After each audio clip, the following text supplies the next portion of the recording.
How you doing, Ted? You doing okay this morning? I'm doing great, Jamal. How are you doing? I am doing all right. And just to finish it off, he is host of TMI with the great, the one and only Manila Chan. He is also on Deprogram with John Kiriakou at 9 o'clock. Um, Ted, it's always good to hear from you, man. Likewise. One of the things I'm interested in is this seemingly split in MAGA, which is very weird. Donald Trump, in his interview, went after Marjorie Taylor Greene pretty heavily and even gave this deranged post where he's like calling her Marjorie Traitor Green and all of this other stuff. It, does this damage his brand? I mean, because any way you look at it, Marjorie Taylor Greene, for the most part, has exemplified this idea of, quote, make America great. And regardless of some of the out there stuff, she's been very clear on this idea that the United States should be sovereign. We shouldn't have Israel dictating our policy.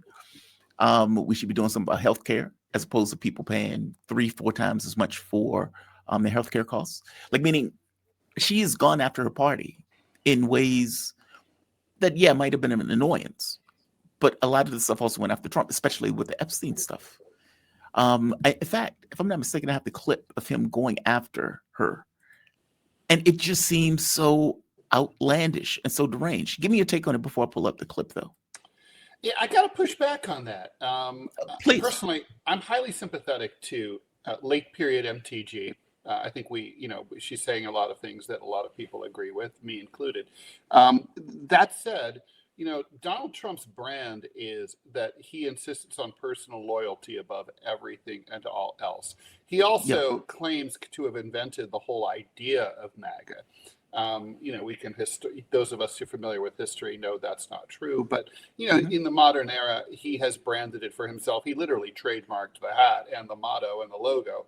So he's basically he's saying MAGA is whatever I say it is. If someone pushes back as hard as MTG did, he has to crush her like a bug. That's not about her. It's about keeping or the schism of the party. It's about maintaining control and terrifying anyone else who might dare to challenge him. He's Mao Zedong of this movement, and no one can challenge the chairman. Chrissy Hynde used to say, "The Pretenders is just whoever I hire to be in the band." Those of us who loved the early Pretenders beg to differ, but but basically that's how he's doing this. This is a management issue for him. He probably, if you and I and people like us, we're interested in ideology, we're interested in principles, we're interested in political ideas. Donald Trump's not interested in those things. Donald Trump is interested first and I'm not saying he's not interested in them at all, but he's not interested in them primarily. Primarily, I think his whole thesis is, if I'm not in charge, then what is the point of MAGA, right? Like, I don't want to play if I can't be in charge. So I want to run this game, and I'm the president and CEO of MAGA Incorporated. That's what this is about.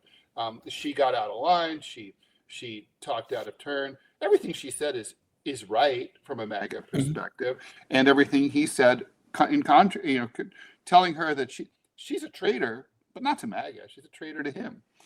But but of course he's trying to conflate those two things. I don't even know that it's unwise. I think I probably would be the first, as an advisor to the president, to say, you can't tolerate that. You can't let it pass. See, I agree with you and I disagree with you. I agree with you on your premise that for all intents and purposes, Donald Trump is looking at MAGA as his thing. But I think you would agree with me. All power bases, all people who are in a particular position are there because of power base underlying them that puts them in a position, meaning nobody is a thing unto themselves. Any rando country that you go to, they don't have this kind of absolute power. There are people under them that allow them to be in the position and to give them that power base for them to be in that position. You can fracture your movement. And if he's going after Tucker, after Nick Fuentes, after Marjorie Taylor Greene, after add in particular other person. And part of the movement looks at what those people are saying is, well, yeah, we shouldn't be in Ukraine. Trump said he was going to get out of Ukraine. Well, why isn't he releasing the Epstein list? Why isn't he doing, why are we subservient to Israel? That looks bad. And I would put to you that part of the reason that Donald Trump is like 30 points underwater currently is stuff like that. Meaning, I get that he's attacking her and he feels the need to attack her because he feels the need to somehow control this quote unquote movement, as he calls it. But the people that make that movement, what that movement is, and the people who are actually attending to the positions that Donald Trump claimed that he had when he was running in the race, this seems to create a fracture. And I think you're seeing that in his polling. I'm going to just push back a little bit. You're right. Please. There's a fracture in MAGA, and what we're seeing is an absolute representation. These are symptoms of those fractures, right? The fact that these people are articulating positions that you're right, that basically indicate that there's a sizable percentage of the American public, including those who voted for Donald Trump, who believe that he's lost his way and is no longer putting America first. And these people, like Nick Fuentes, are articulating that. So I think that, but from Trump's point of view, this is not unlike Hitler's Night of the Long Knives, right? Where he killed the leadership of the SA and then abolished the SA and folded them into the proper German army. The SA brought the brown shirts. They brought Hitler to power. I mean, they were loyal. They went to their deaths in the middle of the night, executed, shouting "Heil Hitler." They loved Nazism. They weren't disloyal. There was, however, a fracture within Nazism where Hitler in power had to behave differently than Hitler as campaigner, which is of course always true about all politicians. And Donald Trump is no different here. He has felt compelled to behave differently in power than he did as a campaigner. I think that if I was an advisor to Nick Fuentes, I would have said, listen, you can't. I know you're a creature of social media because of your generation, but if you want to stay inside the tent, you're going to have to go to the president personally or his close advisors and articulate these concerns behind closed doors. You can't do it in public. If you err, I'm the same way. That's not his job. Jamal, that's not his job. If you had a problem with me politically, I'd be like, Jamal, pick up the phone. You have my number. It's like if you fuck with me on Twitter, I'm gonna be pissed. I mean, it's like that, right? But that's not Nick's job. Meaning the president is a position. Put it this way: if you said something where you went off the rails and you started, I don't know. I got into the big back and forth with Ritter, right? And it was public and it was on air and everything else. And a lot of it came because he came on my show. And when he came on the show, the people on my channel were like, what the F is wrong with him? What's going on with him? What's going on with him? Which means at that point, it's no longer private, right? At that point, it becomes public just by definition of the person being on your show and that stuff being aired out on the show. Sure. If it was something that you said where I thought Ted is totally gone off the rails, right, I would probably just pick up the phone and call Ted Rall. I'm sure you would. I believe that. But if you were president of the United States, concerned about you for some reason, it's like, oh my God, he's off somehow. I'd be like, JT, are you all right? I'd check in. But if you're president and you went off the rails, and my name is Nick Fuentes, and my brand, meaning the same brand that Trump is trying to protect, Nick Fuentes is also trying to protect his brand. It's kind of like Alex Jones. Alex Jones sounds like a maniac because Alex Jones is stuck in this weird thing of, obviously, the president is not maintaining what the president has said. And yet, I'm Alex Jones. I have a brand that I'm supposed to protect. Right. Okay, how do you dance between these raindrops? Nick Fuentes did the honest thing in his context and just went after him. Right. And I don't blame Nick Fuentes. Look, Nick be Nick, but Don be Don. And Don's not going to like that, right? Yeah. I mean, that's all. I mean, I don't know if Nick has a way to get to the president or to someone close to him. I don't know if he can pick up the phone and talk to, I don't know, someone like Bannon, some kind of interlocutor. But the point is that if he can't do that, I could understand the frustration. Look, I'm a traitor to the establishment left, right? I mean, I've criticized the Democratic Party from the left for years. So am I likely to get a call from the DNC to come in and hang out and get some eggnog? Probably not, right? So I made my choice. Which was I put my ideology first, but that means I've burned bridges. That's what happened to MTG. She knew she's not stupid, although we used to think she was, but she's not. And she obviously decided, like, okay, she knew she was going to burn this bridge. She just didn't care. She'd seen and had enough. And she was like, okay, I'm just going to, I'm going to scream because someone's got to do it. Because if we keep it inside the tent, nothing's going to change. This president's going to keep sucking up to Israel. He's going to keep, he's going to be obsessed with the Ukrainians. And meanwhile, he's going to go and do things like he did yesterday, speaking in Pennsylvania, telling everyone the economy's good. Donald, what are you doing? Really? Just don't do that. I mean, that's how Joe Biden lost. That's how, or would have, Joe Biden / Harris. In a way, Harris was just Biden. And, they lost that because they were trying to tell everyone that they were fine. Politicians always do that. And the ones who do that always lose. I don't get the sense he cares since he's not running again at this point. Granted, he's going to trash the Republican Party, but I don't get the sense that he personally cares, especially with the healthcare thing. They asked him about that. Oh, I'm glad you brought that up. Yeah, because Trump's response, I thought I had this clip. His response effectively was, well, that's not my issue. Obamacare sucks. That's not my fault. And I want more money into people's pockets. And then he turned around and blamed the healthcare, the insurance companies, saying the insurance companies made a huge amount of money off of Obamacare. Okay, True. That part's true, but that has nothing to do with. It's neither here. Well, it's like if only you had a very powerful job and only you had control of all three branches of government and you had the ability to come up with an alternative plan, let's just say. Right here. If only you had promised to do that many years ago. This is his response when asked about healthcare. Americans are expected to see their healthcare insurance premiums start to rise by the beginning of next year. Because Obamacare is so bad? Yes, well, sure, because the Obamacare subsidies are expiring. Are you going to do because Obamacare is so bad. What is the Republican plan? Are you going to let that happen on your watch? What I'm going to do is, if the Democrats go along with it, which they don't want to because they want to make the insurance companies very rich, okay? I want the money to be paid to the people to go out and buy their own health care instead of paying to the insurance companies. Their stock has gone up 1,700% in a short period of time. Did you know that? 1,700. You wish your corn went up, right? But the insurance companies' stock has gone up by 1,700%, 1,800%. They're taking in trillions of dollars. I don't want to pay the insurance companies anything. And I know a lot of them, but they're owned by the Democrats. And the Democrats have, Obamacare is a setup to make insurance companies rich. And I want to pay the people, and I want the people to go out and buy their own health care. And that's what we want to do. And that's what the Republicans want to do. I have no idea what that means. I do. I read the latest. Right. I read the latest GOP proposal, which they announced late last night.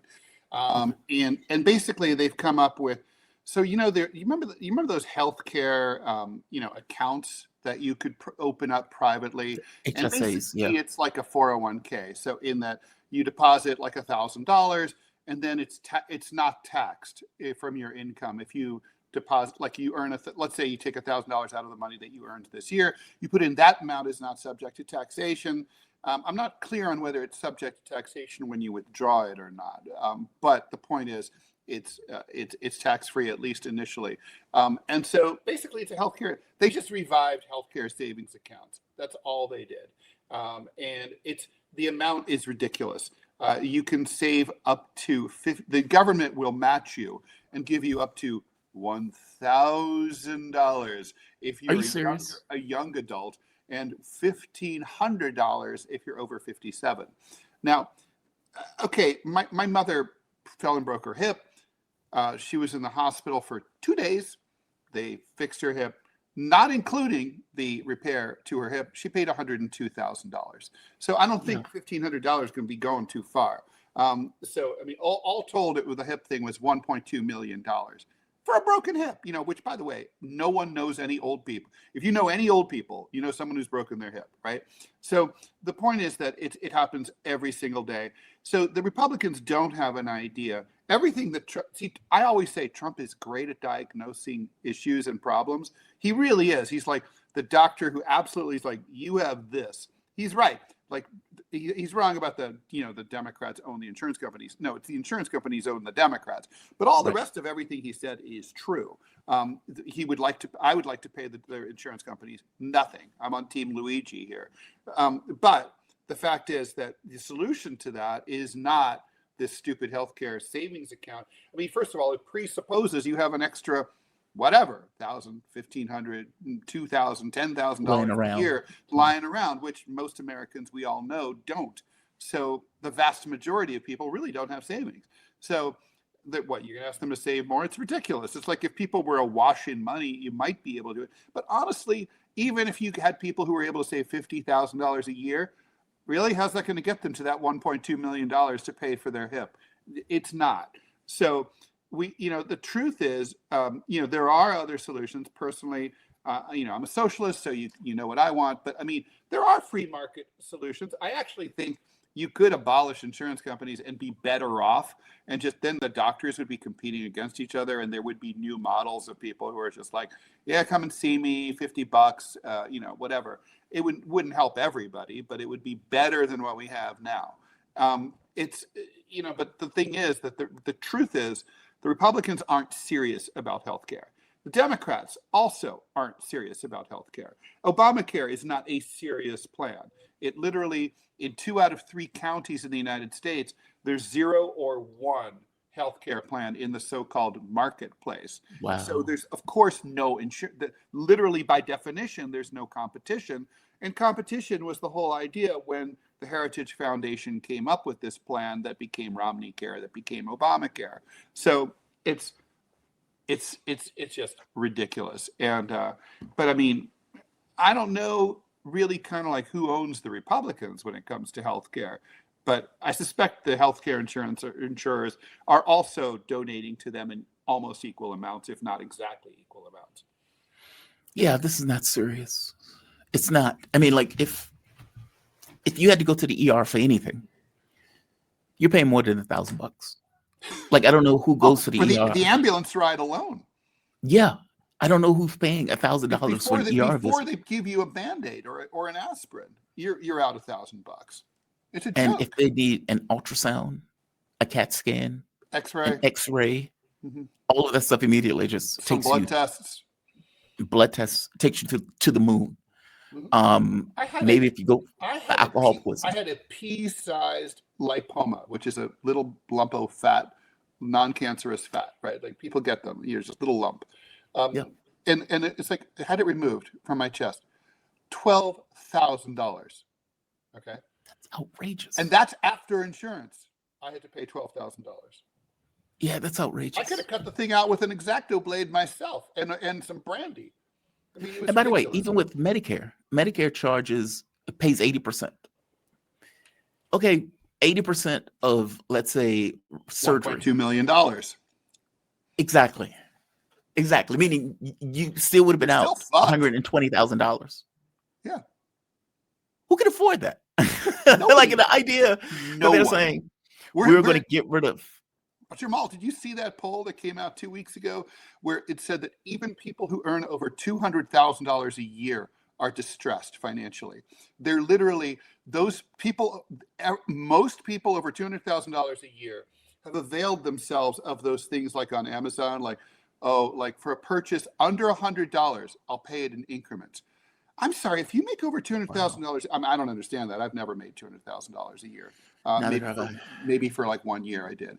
And like the thing is that like I've always been okay if I made $100,000 a year, but like totally okay. Like paid all my bills, saved some money, Comfortable. Went on vacations, had a good time, bought some stuff, But anyway, but Americans are in deep trouble. And it's like, look, the Republicans are whistling past the graveyard in the midterms if they think that, because this is part of affordability. It's a subset of affordability, right? It's not just food. It's not just organic grapes. It's everything. It's college. It's transportation.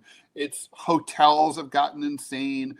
Like, you want to take your kids on vacation or something. The movies, $27.50 for a normal movie ticket in New York City now. I mean, nobody goes, so there's that. But your cable bill's probably $200 a month. I mean, everything's expensive, and this is just, and the healthcare is one of those things, and it really sticks in people's craw because it's not their fault. Like, you don't have to go to the movies, but you do have to see a doctor. Do you think there are going to be consequences for this?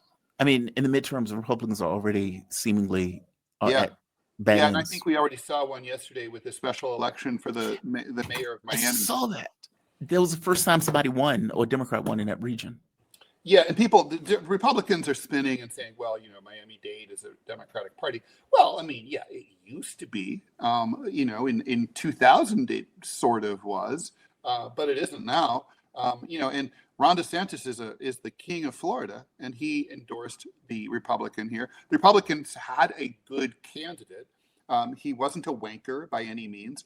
And he was endorsed by DeSantis and Trump. Trump doesn't like to endorse anyone he thinks might not win because it makes him look bad. So he thought he was going to win.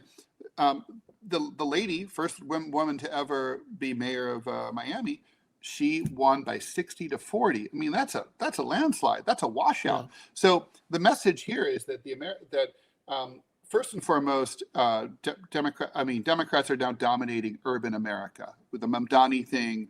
I mean, basically, the urban America belongs to the Republicans. Have lost that for a generation or more. The question is how does this portend for next year? And if I'm the Republican strategist, I'm hoping that, as usual, the Democrats figure a way to fuck it up. But because basically you have two really miserably unpopular parties right now. But if you have to put your money on it, you have to say, well, when Americans are pissed, they vote against the party in power. So that's probably likely to happen next year. Will it change anything? No. Which is the most frustrating thing in the world for me, right? Like, it's one thing if it's like we're voting and we're going to make a change. It's another thing where it's like we're voting out of anger. Voting makes no difference. I mean, the Democrats, like, what would have to happen, right? Let's just stipulate, right? Let's just say Democrats sweep they're going to take the House, but let's say they destroy the House, pick up 25 seats. Let's say they destroy the Senate. They're ahead by 5. Okay, big Democratic landslide like 1974, like 1982. 2010. Okay, no, not 2010, 2014. Okay, so let's say that all happens. What are the Democrats going to do? Do you think they're going to get together and say, like, oh my God, the people are really pissed. They want Medicare for all. Bernie, get over here. Let's get to work. Your long national nightmare is over. No, not at all. Not at all. They'll just be like, look, they love us. The American people chose us because they think we're adorable. We're so cute. They can't get enough of us. Don't change a thing. We're doing great. That's what they'll do. It's their nature. Like the scorpion crossing the stream. Yeah. It's like, how did you trust me on your back when I'm a scorpion, right? It's like, regardless of what I told you, I'm a scorpion. Yeah. But you would think that with something like this, with this much pressure on the healthcare issue, with this much focus on the healthcare issue, with Obamacare effectively failing and falling apart, that there would be some impetus to say, hey, maybe we need to fix this. Maybe we need to do something about this. Maybe we need to go further than this. Like, even for their own political gravitas, just for them to say, we actually did something. We put something on the scoreboard for you guys to actually say, hey, we did. Meaning, right, that you would think that there would be some, I don't know, pride, to be able to retire and say, back in 2026, I was part of the team who pushed through the blah blah act. Yeah. Even out of self-interest. Not even because, oh my God, we care because these people are getting hit with healthcare costs. For running for re-election, to be able to say, like, yes, Congressman Jamal Thomas passed the blah blah blah. You're like, yeah, re-elect Thomas. He cares about you. Yeah, that's what you'd want. But they're so owned. And by the way, you're seeing so many people like, MT, the big, meta story about someone like Marjorie Taylor Greene is that basically she went to Washington, she saw how the sausage was made, and it's the fucking jungle, and she did not like what she saw. And they all do that. I mean, we're seeing a lot of these kind of like, also from the left and from the right, where people are just sort of like, you go there, it's pointless. There's no way to change anything. And I agree with them. There is no, look, I was approached to run for Congress. And Were you? I thought, what would I? You never told me that. Oh, yeah. Well, I'll tell you the story. It was Elliot Spitzer back when he was governor of New York. Really? And I lived on Long Island. And, and so I thought about it. I mean, first of all, I was like very skeptical about the ability to raise the necessary $5 million. But I was like, I had a whole idea. Like my theory was the AOC theory.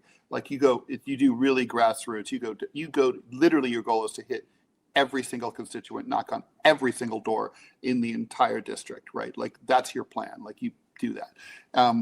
That's what Jimmy Carter tried to do in 1974, 75, 76, and it kind of worked.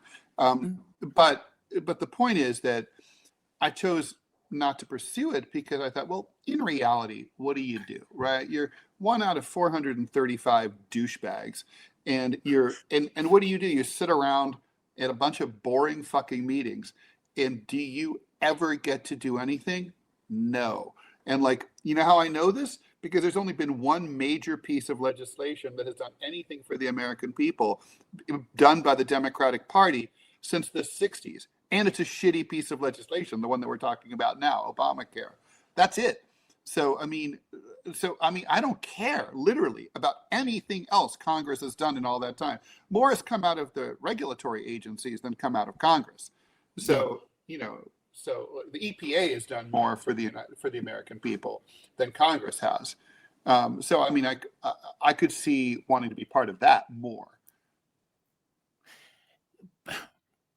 So and I'm just thinking, someone as political as me, I think a lot of people have the same thought that I do. They're just like, I'm not going to be involved in that mess. It's like, what's the point? But what is the point of being a part of a football team if that's the case, right? I mean, you're one of many trying to accomplish an objective. You're trying to, I guess it's different, right? A football team actually is trying to accomplish an objective, and everybody knows. A football team might go to the Super Bowl, right? Yeah. Also, their objective is clear. Like, it's not like somebody who's on a football team and they're claiming that they're trying to get a touchdown. And they're not trying to get a touchdown, right? Right. Or like if we're going to go baseball, like everyone's shoeless Joe, right? Everyone's paid off.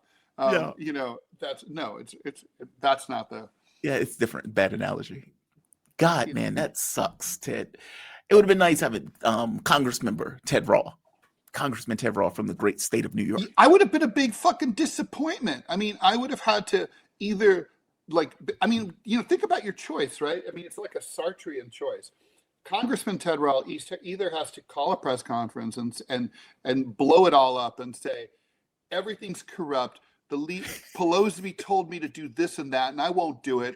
And then I lose all my committee assignments, and no one will talk to me on Capitol Hill. I become Dean Phillips, right? I'm radioactive. So that's useless for my fucking constituents. Or I'm just like, the Democratic Party is fighting hard for all working class Americans, and I'm continue to pursue the leader's agenda. And we're but the Republicans are cock blocking us at every turn. What about Thomas Massey? Well, he does that shit all the time. Thomas Massey is radioactive, and he's not beloved by the leadership, right? I mean, he's blocked. But do you need to be beloved by the leadership? Is it enough to be loved by the public, or not so much? Well, it'll be good for your social media following, but you're not going to get anything done for your people. That's the problem. I mean, yeah. Where are those Epstein files? Still waiting. Yeah, but he was able to get the discharge petition against the opposition of his own political party. Yeah, no, it's very impressive what he managed to pull off, but nevertheless, where are the results? Where are the fouls? Yeah, where are the fouls? Ted, man, I have enjoyed this conversation. I always enjoy these conversations. Thank you for this. You be safe. Ted Rall, too. political cartoonist, syndicated columnist, host of TMI with the one and only Manila Chan, also the program with John Kiriakou. Ted, you be safe and have a good day, man. You too. Bye-bye. Bye, Jamal. All right, Ted Rall. Shout out to Ted